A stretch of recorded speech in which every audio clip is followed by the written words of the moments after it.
la parole est à Madame Quéré.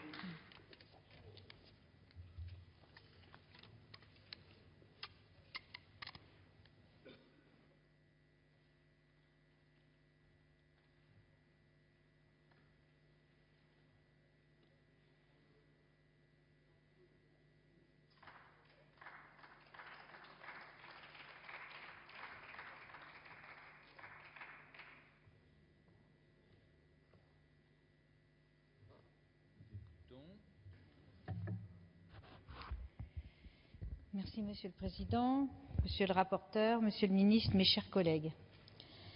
Le changement de statut de la Poste d'établissement public en société anonyme fait peser de lourdes menaces sur le devenir de ce service public.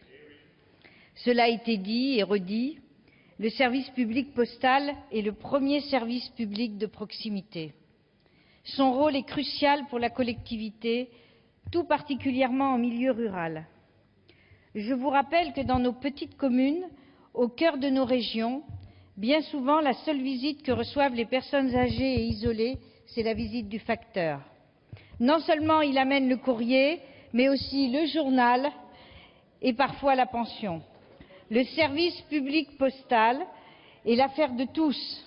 C'est un outil de proximité, d'égalité et de solidarité, notamment dans le cadre de sa mission en matière d'aménagement du territoire et de lien social. En voulant transformer la Poste en société anonyme, le gouvernement met en place la première étape d'une privatisation programmée. Que le capital soit détenu à 100% par des capitaux publics ne changera rien, puisque chaque fois que l'État a effectué ce genre d'opération, il a petit à petit fait entrer des capitaux privés. Rappelons-nous EDF, GDF. Il en est résulté des réductions massives d'emplois, des reculs dans la qualité des services. Toujours plus pour les actionnaires, rentabilité maximum contre l'intérêt général.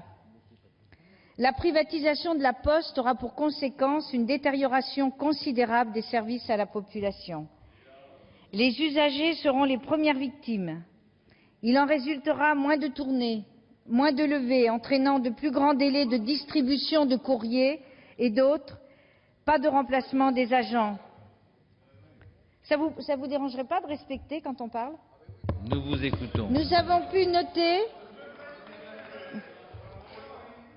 pu noter qu'en Europe, les privatisations postales ont engendré une baisse de qualité de service, une augmentation des tarifs et de nombreuses destructions d'emplois.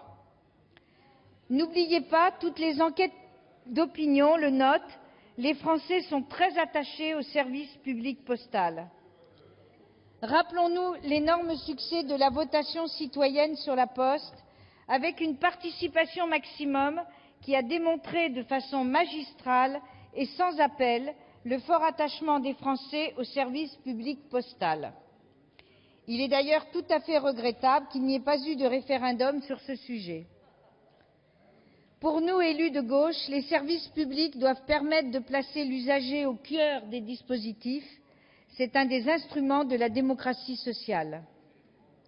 L'introduction de capitaux privés mettra en péril la mission de service public. Ce fait concerne donc toute la société, puisqu'une privatisation progressive aura des conséquences non seulement sur la présence postale, sur le prix des timbres, sur l'aménagement du territoire et le lien social, mais aussi sur l'emploi.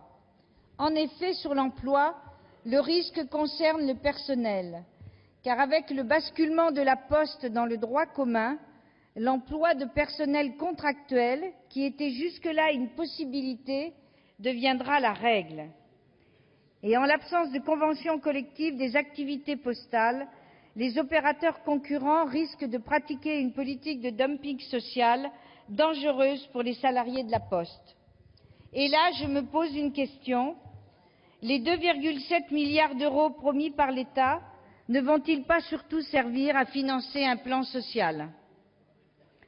Depuis plusieurs années, vous avez organisé la dégradation du service postal avec des baisses du personnel, des fermetures de bureaux de poste, mais aussi la banalisation du livret A. Toutes ces régressions annoncent la fin du service postal, La privatisation de la Poste conduira fatalement, au nom de la rentabilité, à une inégalité de services entre les territoires, dans la distribution, sur le lien social. C'est inacceptable. Nous devons rester fidèles à nos valeurs et là nous défendons le plus ancien et le plus emblématique des services publics, lesquels constituent dans leur ensemble le patrimoine de tous et particulièrement de celles et de ceux qui n'en ont pas. Les services postaux sont au cœur des missions d'intérêt général. Ne les tuez pas. Merci.